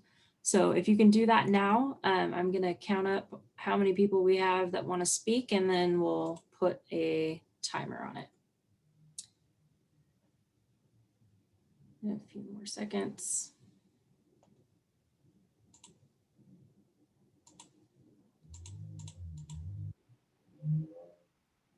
Great. So at this time, it looks like we're going to have about 1 minute per person. So I'm going to pull up our timer here. And the first person that is going to be speaking is Brett Uhrig. Brett, I'm going to unmute you so that you're able to talk, and then I'll start your timer. Great, thanks for putting this together. I know this is a really challenging problem, and almost certainly it involves building more units, but I guess some of the questions I would have is within the stakeholder group, how many of those people meet the housing cost burden definition or the severely housing cost burden definition? Beyond that, how many of those people own multiple homes in Bend at current? I guess I don't know when the answers come on this, so I'll just continue. The whole framework feels like it's all around flooding the market with supply in the hopes that that'll produce a correction. But I guess in support of that, I would wonder, like, what data have we collected about the present demand, like who the buyers are, how many homes in Bend at this point are owner occupied, I know we have data around housing starts, but what are the overall number of houses in Bend versus the population in Bend? How do those numbers compare? And again, like what number is actually owner occupied versus multiple, one person owning multiple? So. Thank you. I think, Lynn, why don't we start with you with that question? Yeah, that was a lot. Thank you for the question. I'm trying to figure out where to start. So very clear evidence really nationally about supply and demand and how that affects. And what's really been interesting for housing nerds like me is seeing over the past 18 months the massive changes to the markets nationally because of COVID migrations. And so what we're seeing is, for instance, double-digit decrease in rent in San Francisco, city of San Francisco, because folks don't want to be in the middle of downtown San Francisco in the middle of a pandemic, and understandably. And so that's a very accelerated view of how some migration is affecting some of our rents. I'm going to try to give you kind of UGB and predicting need 101 in a very short amount of time. I can tell you that there are books and books and books written on this. So I am oversimplifying for sure. The city is tasked with projecting our 20-year housing need at any given point. And that's called our planning period for an urban growth boundary expansion. Why I bring this up is because we are beginning to embark on some of the work that goes into that right now. So we've created in the past a document called the Housing Needs Analysis that's actually available on the affordable housing page of the Bend website. So if you scroll way down to the bottom, you can find the Housing Needs Analysis. Through documents like that, through a document that does a similar analysis of what the need is for employment, and then what availability we have within the UGB, that's how we kind of figure out what the needs are. The state in this case has programmed in exactly what we're supposed to expect for redevelopment of this type of units. And they're what they've asked us to do, and Pauline, please remind me, I believe that they're estimating, what I can't remember is if it's 2 or 3% redevelopment in the 20-year period. I think it's 2, but it might be 3. Remember? I'd have to look it up. So they've told us use this number unless you can prove otherwise, basically. So that's sort of what we're using to predict. We do know a little bit about sort of what historically are the number of owner-occupied homes versus second homes. This is actually a really challenging thing to figure out. I'll tell you, there's a lot of academic discussion on how we get there, because you can't just look at things like utility bills, because some people come for a month in the middle of the winter or in the middle of the summer, and et cetera. It's a lot more complex than you think. What we predicted or what we landed on after a lot of discussion and back and forth with the state in our last UGB expansion process was approximately 18% of Bend's housing stock was second homes. And I'm using the term second home very broadly. What the state then tells us is, if you are predicting 18% second homes, you now need to take that into account in your future planning. So we're not just planning for the residents that are here. And by the way, we don't get any say in what our actual population numbers are. That is handed to us. Portland State does that every year, and it's a forecast, and then we plan based on that and determine if we need more land, how much we need to densify, et cetera, et cetera. So I'm kind of going off on some tangents here, but more or less, if there's a second home market of 18%, we need to accommodate that second home market in our planning going forward. So that's what we attempted to do in our last UGB expansion process, was account for that 18% as required by the state, plan for those homes. Again, we can't say no. I have strong feelings, I'll say, about the makeup of our market, as I'm sure, the other 100 people on this call do as well. We all have different feelings about what should or shouldn't happen if each of us were king or queen for a day. But unfortunately, we cannot necessarily make changes to that. We just have to plan for the growth around it. So what am I forgetting there, Russ and others? Or do you want to take over? Yeah, just for the sake of time, there was a question around the makeup of the stakeholder group and some things around that. When that stakeholder group was created, we were trying to find a diverse range of interest in this. The questions that you asked, that was not in the criteria of how those members were selected. That selection process did go through Pauline, the Planning Commission. Did that go to council as well? I'm trying to remember. City Council approved the general makeup, and then Planning Commission as the Citizen Involvement Committee approved it, and then staff worked with the people on the committee. Yeah, And you were right, that was not part of the criteria. and it was, again, as if you go back to that list that Pauline showed, it was just to try to find a balance of interest from you know, the neighborhoods, the different committees within the city, different interest groups, and also getting, you know, we did have developers in that and builders in that group, because they have firsthand knowledge on how these projects come together, and they were able to address their concerns as well. But it was a balanced group of different interests, and I know they were very robust conversations that happened in that stakeholder group. For the sake of time, Michaela, why don't we keep moving and go to the next question? Sounds good. Up next, we have Joette Storm. Joette, I've allowed you to speak.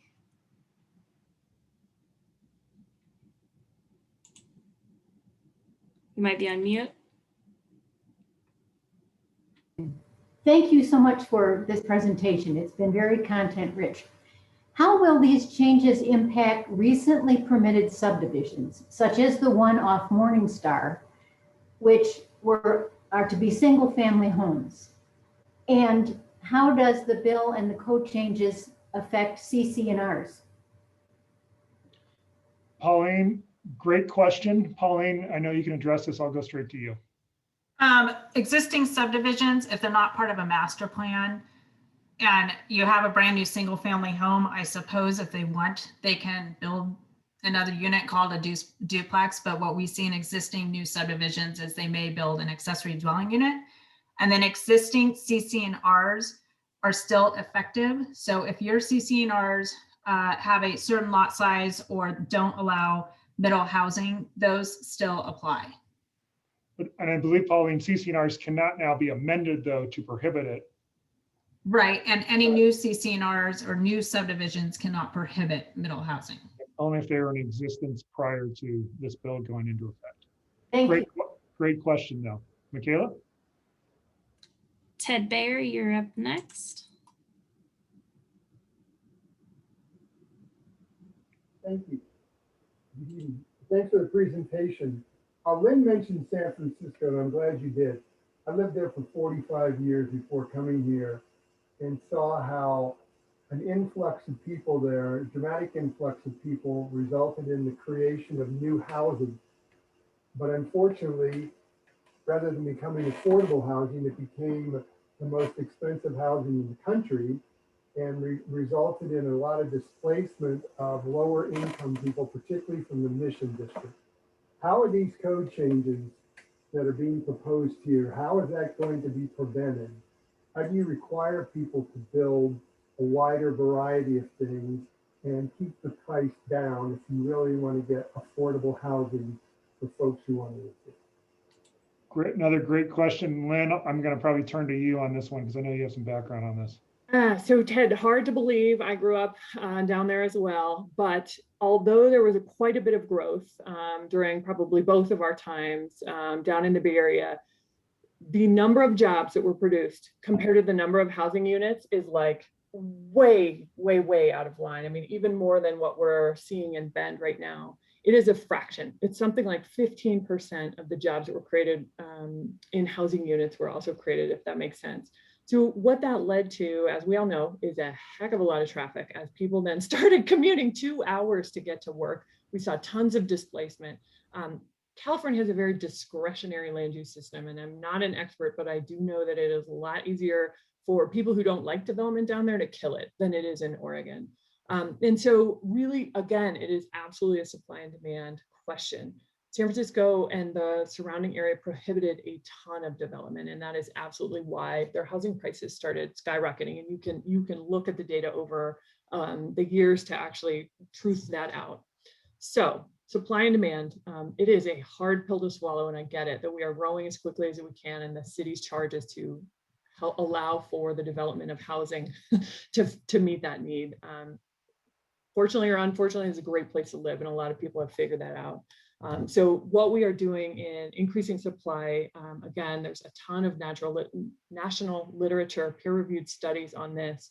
Even building market rate housing Within a quarter-mile radius, what they have found, again, nationally, is a 6% decrease in rents, even when those new units are way above the price of whatever was there before.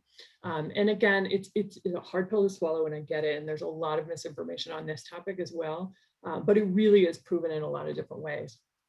The only way we can absolutely guarantee affordable housing is if we have some skin in the game. We have to invest in that property in some way in order to take a deed restriction or record a covenant on that property that allows us to keep it affordable over term. Today in Bend, we do not have a law that allows me to say, tomorrow, all of Aubrey Butte is going to be affordable. And from now on, anything that gets built, I'm just using that as an example because it feels a little outrageous. All of Aubrey Butte affordable from now on. What we would have to do is then pay the difference to each of those property owners for that, that taking, I guess. And that's a very huge oversimplification, but that's the way I get involved, is when there's an interest from folks in developing, and we in some way invest in that property or that development so that I can then record covenants and keep it affordable forever. And when I say we don't have enough subsidy to fix this problem, I am absolutely not telling a lie. There is a ton of interest in developing affordable housing in this town. We don't have the resources to do as much as our development community would like. Thank you, Lynn. Melanie, Councilor Keebler, I'd like to just turn to you. I don't know if you have any additional thoughts you'd like to add here. No, I was just looking at the study that Lynn already cited. So about new market rate housing actually affecting and bringing down rents around it. So I think Lynn's answer was great. Great. All right, Michaela, let's go to the next one. Sure. Up next, I have Carol Elwood.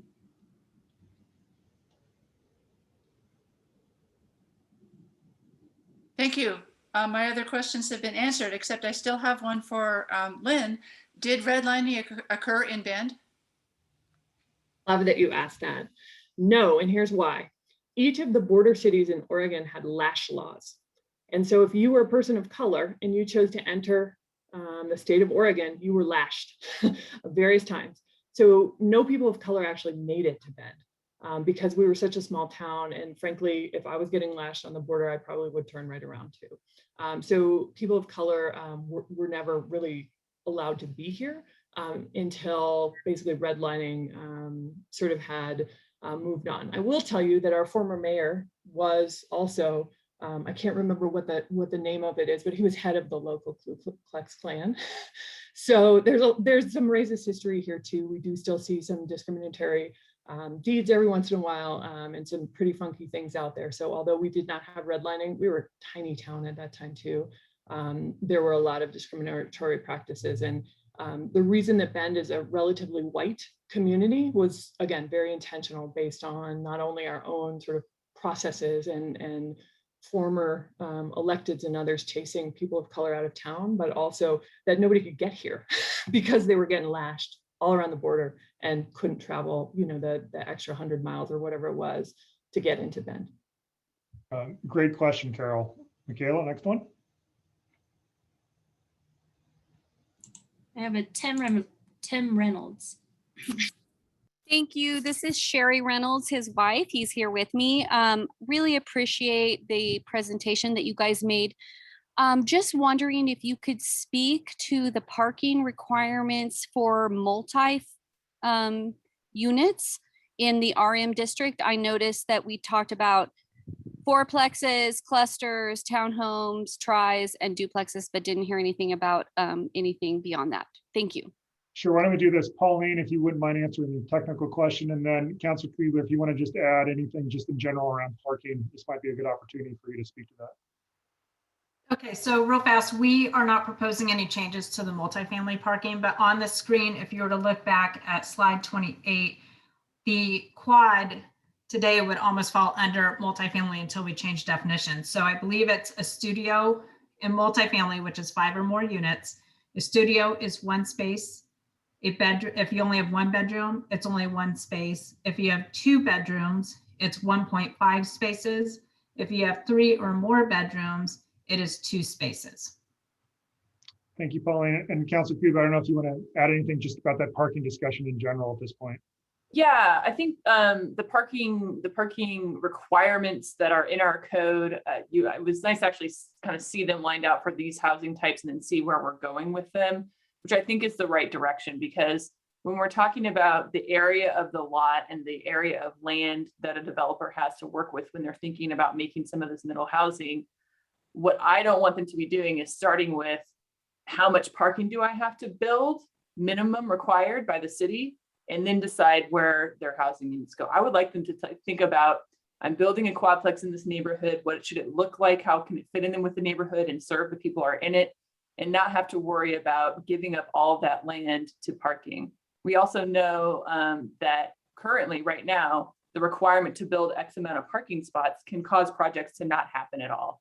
And that's similar to the slide that where Pauline was talking about the setbacks, just straight up removing the opportunity to build housing. So I think it's a really important conversation. And we saw in the model code that the state sent down to cities that they were moving in the direction and definitely saying, do not overburden these developments with minimum parking requirements, because then you may not see them in the numbers that you want to. So I think that's why that was a big discussion with this stakeholder group. And I think it'll be continue to be a discussion for council going forward, looking throughout the city, where we're requiring parking, how much, and what's appropriate to build the city that we want to have. And again, I'll just reiterate here, if you do have concerns or questions or recommendations, or you support the parking being proposed in the code, please provide that testimony to Planning Commission and Council. I'm pretty sure that's going to be a topic of discussion as they go through their deliberations based off the input we've seen now. So again, this is your opportunity to provide your input and your thoughts on what the proposed parking requirements are going to be. Michaela, we'll go to you. Thanks. Judith Rosen.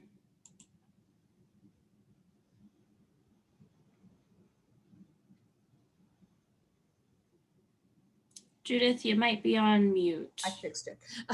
I have three just simple questions. So is it my understanding is that the middle housing is not it's not a program that is automatically going to involve deed restriction to affordability? That's one question. The other question is, I don't see how the law at the state level would have any requirement to allow short-term rentals to be included in this. It sounds like that's something that's being arbitrarily decided by the city. I don't think they should be in it because they take away from affordable housing. And the final question is, can these be built, middle housing be built in if you're in a house that's a historic designation or in a historic community neighborhood? That's it. Great question. I'll take that middle one, and then I'll probably turn it over to our staff for the other ones. Regarding the short-term rental, just so we're, and the code and the policy, that is where discretion does come in from council. That, again, as Pauline mentioned, that is not guided by House Bill 2001. So if you do have specific input around that topic, that is one area that both Planning Commission and Council can deliberate, and they're not bound by any rules or requirements from House Bill 2001. I just saw one of our city attorneys pop on. Elizabeth, do you want to add anything to that? Thank you, Russ. Yeah, so short-term rentals are not part of House Bill 2001 required one way or the other.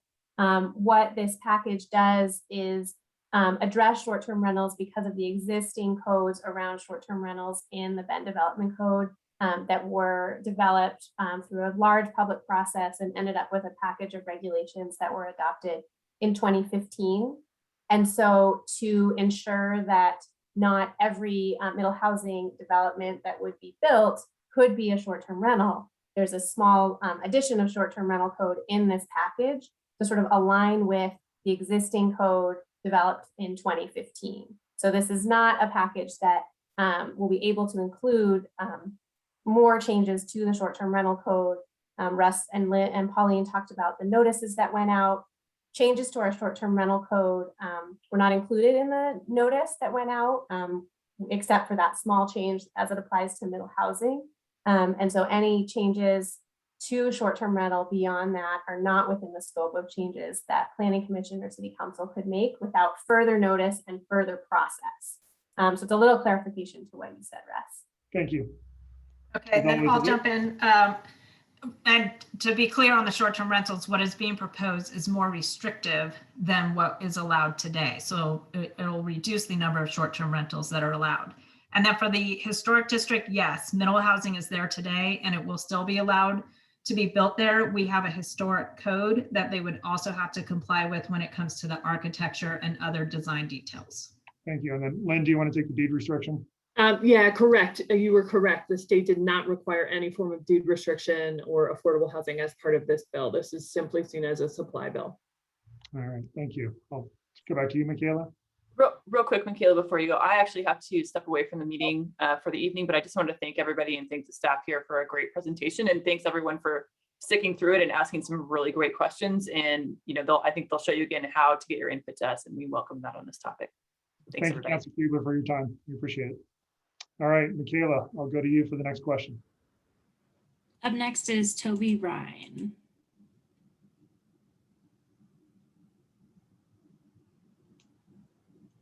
Toby, you got it.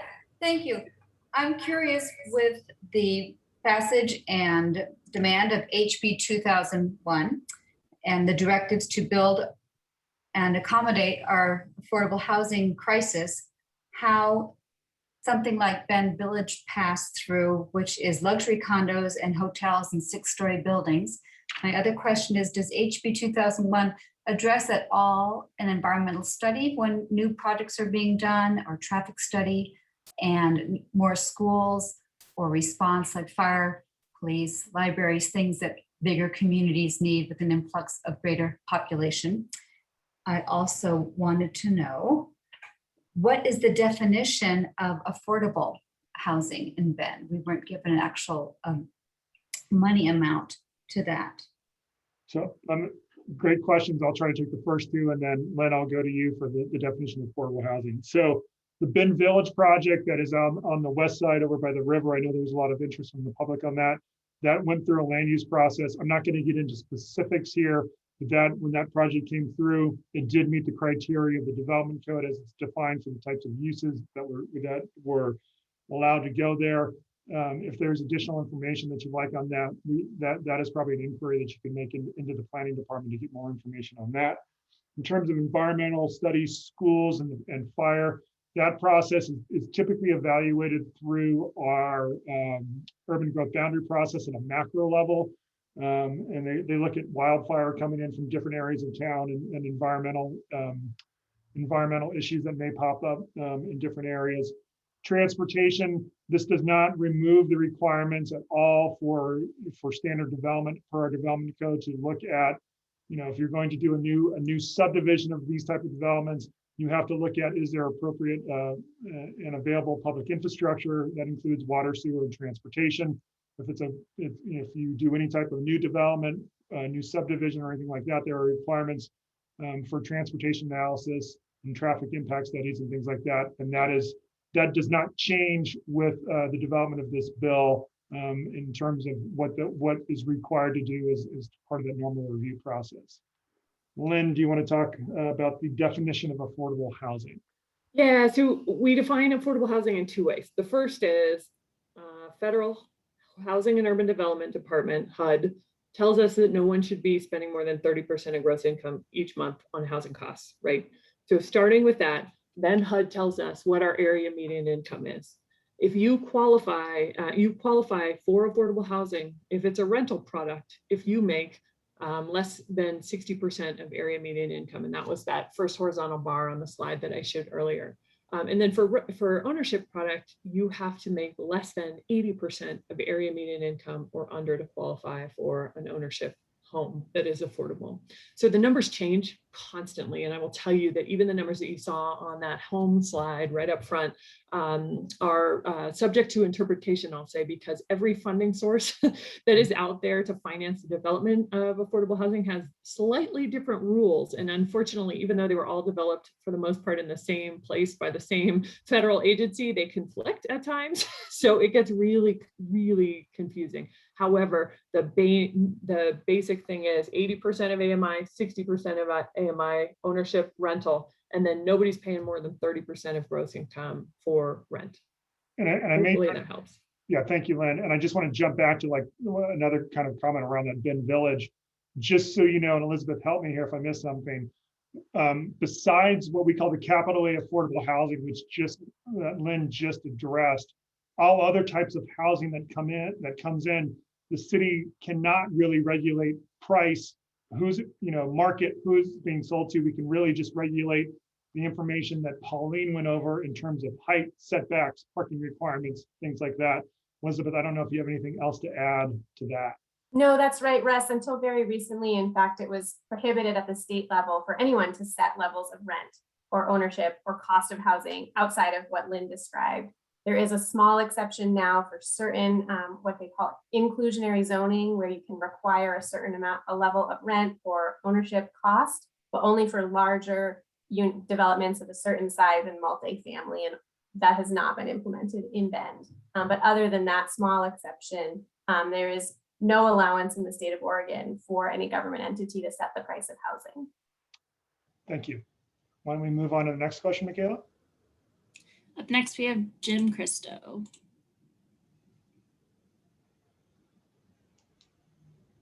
Hi, can you hear me? Yep, we can hear you. Okay, well, thank you very much. My question is, what outcome in the next 5 years do you expect in middle housing prices relative to the current AMI levels? Has this been studied at all as part of this process? I kind of note that the Bend median price is about $640K. It's been going up about 40% a year. So in about 2 years, that should be up to about 1.25 million.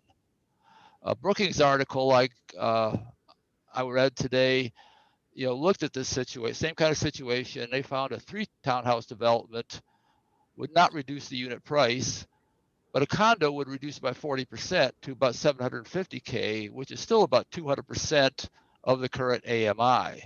So I guess my question is this really going to help housing in the AMI levels that you really want to help? Thank you.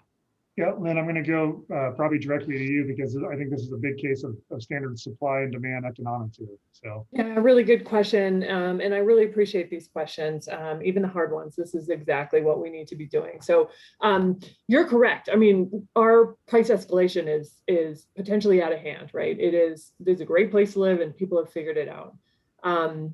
So we do anticipate prices to continue to increase. I think how much those increase depends on how much work our council and planning commission do across the board on housing. So this is one of a whole bunch of different strategies that council and the state are taking to try to increase affordability. Is this our silver bullet and going to solve every problem we have with affordability? No, of course not. It is one of many tools that might help chip away at the problem. I think if we have we, City of Bend, community, stakeholder, et cetera, drafted a code that works and is technically appropriate, we have a shot at helping to stabilize some of the rents and home prices that are out there. We are absolutely fighting the tide on this one. And with our in-migration, with our growth, with our desirability, it is not an easy game at all, but lives are at stake. And that's why we're why we're proceeding in this direction. So really glad that you did in fact ask that question. Yeah, Brookings, I'm not sure if I've seen the exact study that you cited, but they've done a little bit of work around this generally. And you're right, on one single lot, building a triplex is not going to do a lot. You can reduce the land cost as it's spread across 3 units now instead of 1, but increase that to 20 units and now we're playing ball, right? That is absolutely it. So as we continue through this House Bill 2001 process, we hope this is one of the many tools to bring forward. Staff and council continue to work on other code revisions to increase the ability to build even more densely.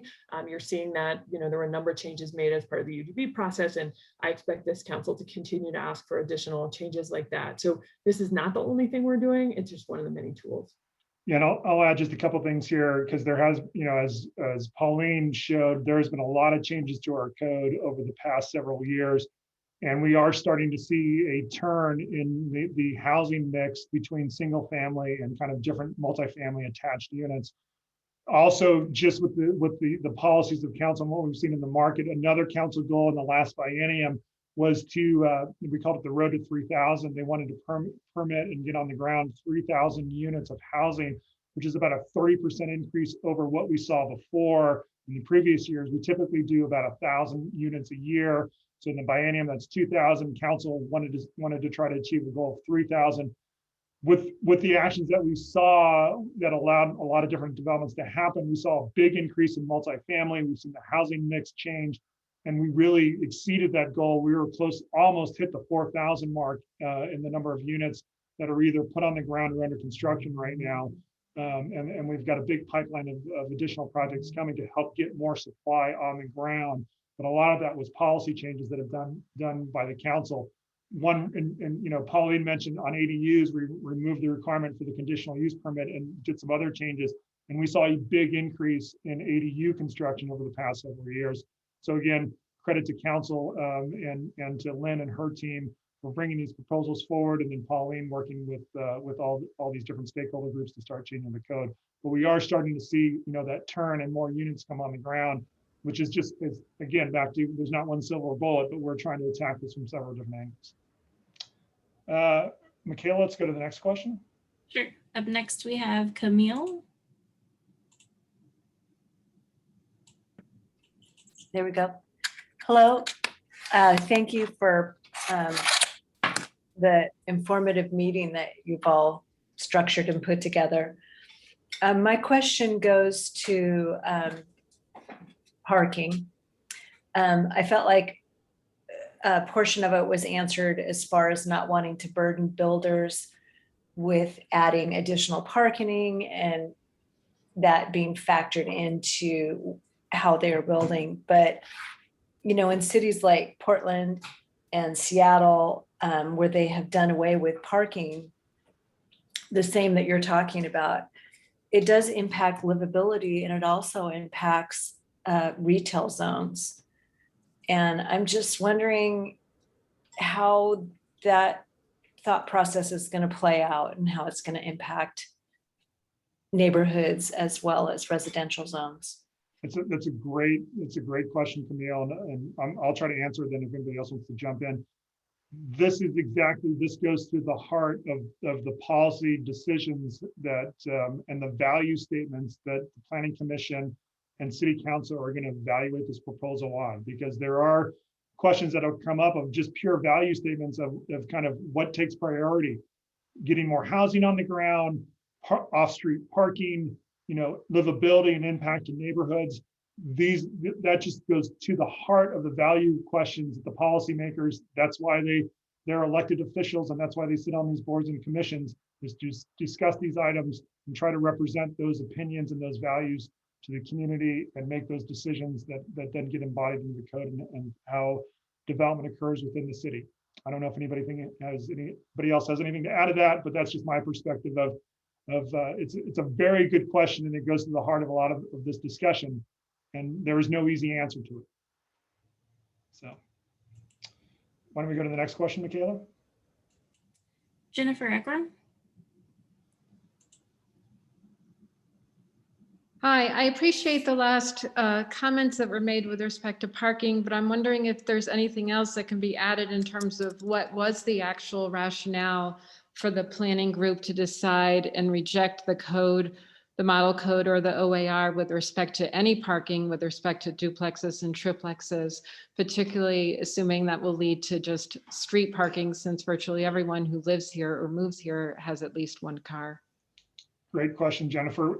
Pauline, I'll probably go to you. I don't know if you can kind of give an overview of kind of the discussions that were held at the stakeholder committee on that. I can. Well, one, we are in compliance with the OARs or the model code, or a little bit of both. The only one where the stakeholder committee did something different was with the triplexes by proposing no minimum parking requirements. Still in compliance because it's less than what is allowed. I believe the discussion really was about the cost of parking, the need for more housing, and because we were proposing no parking for duplexes, I believe they felt that that was appropriate to continue with the triplexes. And honestly, the fourplex is only one for the entire development. So they're all within 0 to 1 required parking spaces. I would encourage you, if you have a solution or a comment, I would email the Planning Commission and City Council so that they can read your input, and it would be part of the public comments. And there is some wiggle room for the Planning Commission and City Council to slightly increase the parking minimums. As we went through that chart, you know, for example, a duplex, yes, the Stakeholder Advisory Group recommended no parking. That's in compliance with the model code, but there is room to increase it to 2 space max, and that would be in compliance with the Oregon administrative rules. So there is a little bit of room, and I know the council will definitely take into consideration the feedback that they receive regarding parking. Thank you, Pauline. We've got about 5 minutes left and looks like a couple more questions. So Michaela, do you want to bring up the next one? Yep, up next we have Mike Walker. Good evening. 2 questions. On May 27th, Daniel Parole, the founder of Missing Middle Housing, gave a lecture on 5 mistakes to avoid. For example, he stressed using a thoughtful methodology, including site planning and performance, to back into the standards. I have followed this whole process very closely, and I have seen no effort by staff to use site planning or performance as a basis for any of their decision making. Why was that not done? Second question. Last December, we were told on the committee to look at June 15 analysis by Angelo Planning Group to get an idea of the costs for parking. Per their data, parking costs about 1 to 3% of the total construction costs. Last week, I see posted on the Planning Commission packet, there's an older report from March 2020 that says the parking cost is closer to 25%. That's a factor of 10 difference. Can you explain, speculate on why the difference of a factor of 10 between the 2 examples you have provided us? So I'm going to turn to Pauline, probably here to help, but I'll probably, you know, I just want everyone to know that staff was trying to follow the guidance provided by council and the Planning Commission in terms of the process, and also which kind of avenue they wanted us to go down in terms of developing the code and what they want us to look at. And if there are, you know, questions and comments, Mike, like you just presented, those are the type of things we want to make sure get brought over to testimony to Planning Commission and council for consideration. I just wanted everyone to know staff has been working on this for a long time, and we're trying to follow the direction and the policy direction that get provided by City Council and the Planning Commission. But Pauline, let me turn it over to you. I don't know if you have anything to add based off of any of that information. Well, one thing is that Dan's presentation was after our draft was completed. So what we did for the Stakeholder Advisory Group, as you know, Mike, is reviewed the Oregon administrative rules or minimum compliance and the model code, and developed a code that was in compliance with one or the other or a combination of both, which puts us in compliance with House Bill 2001. Dan also mentioned a couple of things, that detached units are not the best development, and we are proposing that we do allow detached units, particularly for, you know, topography and unique situations, which reduce cost as well. And I believe he also supported reduced parking requirements. So there's some things that he mentioned that we are doing well, and some things that he may, during his talk, he would disagree with, but we are following what is allowed by the Oregon administrative rules and the model code. As for the parking study, I verified with the Department of Land Conservation that it was used during the rulemaking advisory committee discussions. And so that is why it was included in our findings. Thank you, Pauline. And we've got one more question and 1 more minute before we wrap up. So why don't we try to get that question in real quick, and then we'll wrap this up. Michaela? Brent Landels. Thank you very much. I appreciate your guys' time and truly the majority support the majority of what you guys are talking about. 2 things. Recently, it was shared with staff a scientifically valid poll that 94% of the citizens of Bend want to have parking minimums across all subjects. At some point, the citizens should be the one who get to make decisions about how we live, not our elected officials or staff. A few years ago, there was a poll done by the city that 97% of the citizens own at least one car per household. If we do away with parking restrictions, where are those cars going to go? Is it going to require wider streets so that we can have on-street parking and everywhere and no parking areas just completely go away? Because people do have cars here. When it's 100 degrees, everybody wants the air conditioning. When it's 30 degrees, everybody wants the heater.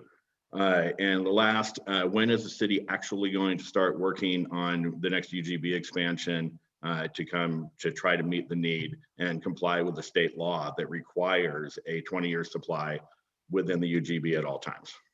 Thank you, Brent. Great questions. Let me see. I'll try to address these really quick. So one, I can tell you that, as you know, Brent, parking has been a hot topic of conversation with council. The council is aware of these surveys and is taking that into consideration with their decision making as they go through this. I'm going to leave that in the hands of the policymakers of as Pauline said, there is some discretion in this. And again, this is just, we got a draft code based off of the work of the stakeholder group. And that has been presented forward. Council can take that draft code as well as all these other surveys and other public testimony into their decision-making process. And then they are the policymakers that are elected to make these decisions, and we'll leave it in the hands of them to come up with a conclusion there.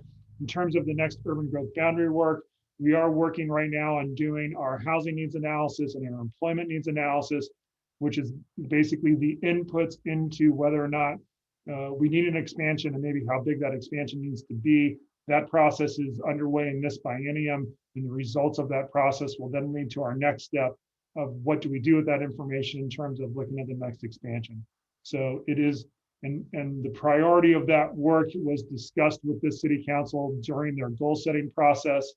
And that was the direction that was given to staff from council, was to begin with those housing needs analysis first, and then look at the results of that, and then we'll figure out what the next appropriate steps are with the urban growth boundary process. And that would happen after we get those studies complete. But we are looking at what is our housing need over the next 20 years. Right now, that work is going to take, I would imagine, 12 to 18 months to complete. There's a lot of technical work that is involved in that. And then we'll figure out the appropriate step with council from there, and along with public input. I don't know if anybody else has anything to add at this point on that before we close this out. Nope. All right. So with that, again, thank you. I appreciate this last slides coming up. So the next step in this process is the Planning Commission next Monday at 5:30. Again, information on that is on our website.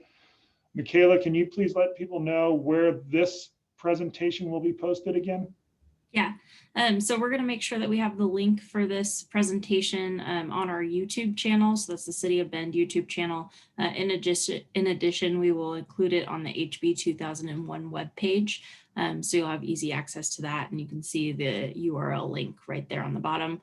I anticipate getting this out by tomorrow morning, so you should see it there soon. And Pauline, let me close out with you real quick. If people want to actually see the proposed code and the actions that are going to be taken or recommended to be taken, where should they find that information? They should go to the House Bill webpage that's listed at the bottom of the PowerPoint slide.